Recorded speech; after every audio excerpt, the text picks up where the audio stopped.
재미난 논문을 찾았어요. 어린 나이에서 시작을 할수록 나중에 이 아이가 아토피 피부염에 이완될 위험이 감소한다라는 연구 결과입니다.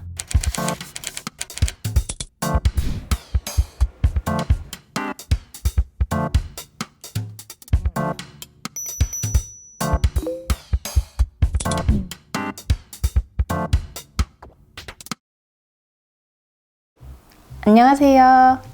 우리 아이를 위한 클릭 우아클의 김규현입니다. 제가 최근 들어서 없었던 병이 하나 생겼어요. 뭐냐면요, 햇빛 알레르기가 생겨서 아이들 따라서 놀이터에 조금만 나가 있으면 여기가 오돌토돌 뭐가 올라오더라고요. 그래서 늘 고민을 해요. 무슨 보습제를 바르지? 스테로이드 연고를 바를까? 이러한 고민을 제가 하면서 든 생각이, 맨날 엄마들이 나한테 이런 것들을 물어봤지 라는 생각이 들어서 저의 고민, 저희 아이들에게 어떻게 해줬을지의 고민, 그리고 엄마들이 하는 고민을 같이 좀 나누어 보고자 합니다. 제가 이제 외국인 진료를 봤었잖아요. 1개월 접종을 오셔서 엄마들이 많이 하시는 말씀이 뭐냐면 나는 우리 아이 로션 안 발라 이렇게 얘기를 해요. 왜?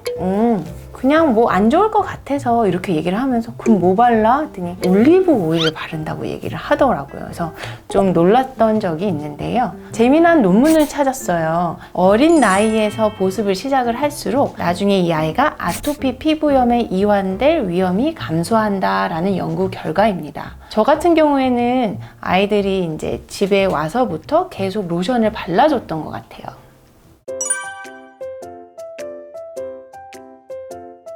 저 같은 경우에서는 겨울철에는 얼굴에는 크림 제형을 발라주고요. 몸에는 크림만 바르기에는 조금 뻑뻑한 감이 있기 때문에 아이들용 바디 오일을 크림에 조금 섞어서 약간 이렇게 좀 부드럽게 잘 발리게 되는 그러한 제형으로 몸에 발라줬었어요. 그리고 여름철에는 요즘은 로션 제형을 보시면 물처럼 흐르는 제형들도 많이 있거든요. 그래서 여름에는 그렇게 가벼운 제형들로 몸과 얼굴에 발라주시는 게 좋습니다.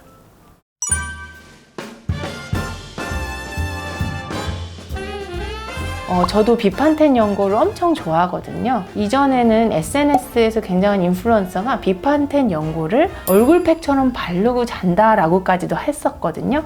저 같은 경우에도 아이들 기저귀 발진이 났을 때는 굉장히 비판텐을 잘 썼던 것 같아요.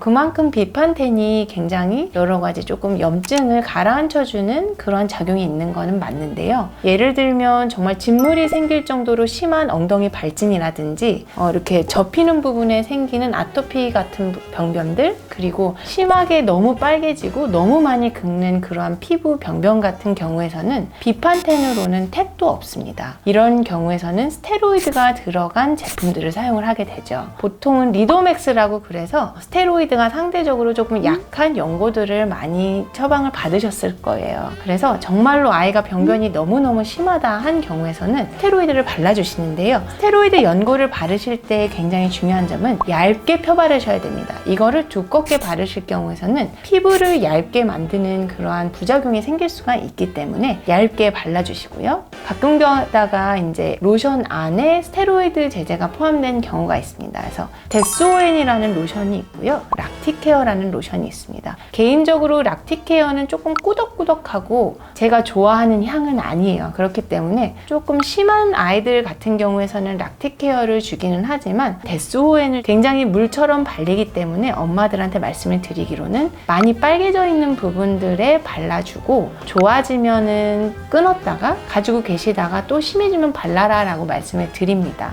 그래서 스테로이드가 들었다고 무조건 거부를 하시기보다는 짧은 시기 빨리 쓰시고 아이가 빨리 좋아지면 빨리 끊는 방향으로 생각을 해주셨으면 좋을 것 같아요. 아이들마다 너무 심하게 긁어서 이게 염증이 생기고 손독이 타가지고 정말로 퉁퉁 붓는 경우도 많이 있거든요. 그런 경우에서는, 심한 경우에서는 항생제 치료까지도 해야 되는 경우가 있기 때문에 아이가 증상이 심해지기 전에 빨리 스테로이드 제제를 사용을 해주시는 것도 좋으실 것 같습니다.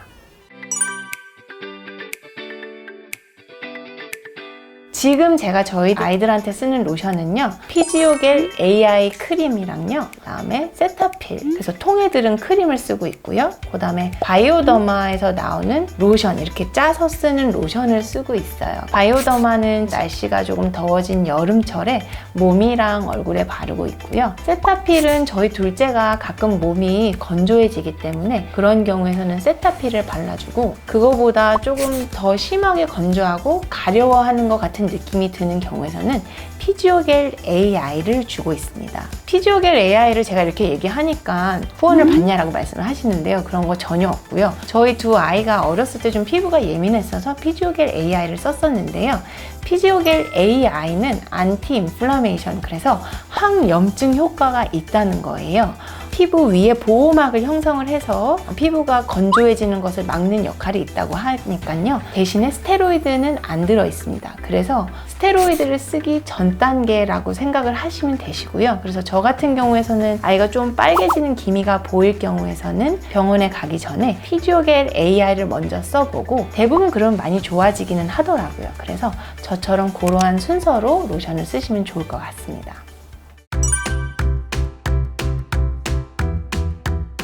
횟수는 꼭 약처럼 말씀을 드릴 수는 없는데요. 저 같은 경우에서는 겨울철에는 한 3번 정도 발라줬었고요. 보통은 여름철에는 1번 정도, 그래서 목욕하고 발라주고요. 겨울철에는 아이 피부를 만져봐서 조금 건조하다 싶으면 다시 한번 발라줘서 2-3번 정도 아이 피부 상태에 따라서 발라줬습니다. 요즘은 정말 아이들을 위한 로션이 너무 많이 나오는 것 같아요. 저는 개인적으로 아이들에 쓰는 로션을 선택을 할 때는 향이 강하지 않은 것들을 선호를 하고요. 그 다음에 요즘 화해라는 어플이 있잖아요. 그 어플을 통해서 성분을 확인을 하시고 되도록이면 순하고 좋은 성분들로 가득 채워진 제품들을 선택을 해주시면 좋을 것 같고요. 메이커도 너무 많고 각 메이커마다 라인도 너무 많습니다. 이게 반드시 좋다라는 건 없는 것 같고요. 엄마가 쓰기 편하고 아이들한테 보습감도 잘 유지시켜 줄 수 있는 제품들은 아이들마다 다르고 개인의 취향도 너무 강하기 때문에 엄마께서 여러 가지를 사용을 해보시면서 선택을 하시면 좋으실 것 같다는 생각이 들었습니다. 오늘 내용이 좋으셨다면 구독과 좋아요를 눌러주시고요. 저는 다음 편에서 더 재밌는 내용으로 찾아뵙도록 하겠습니다. 감사합니다.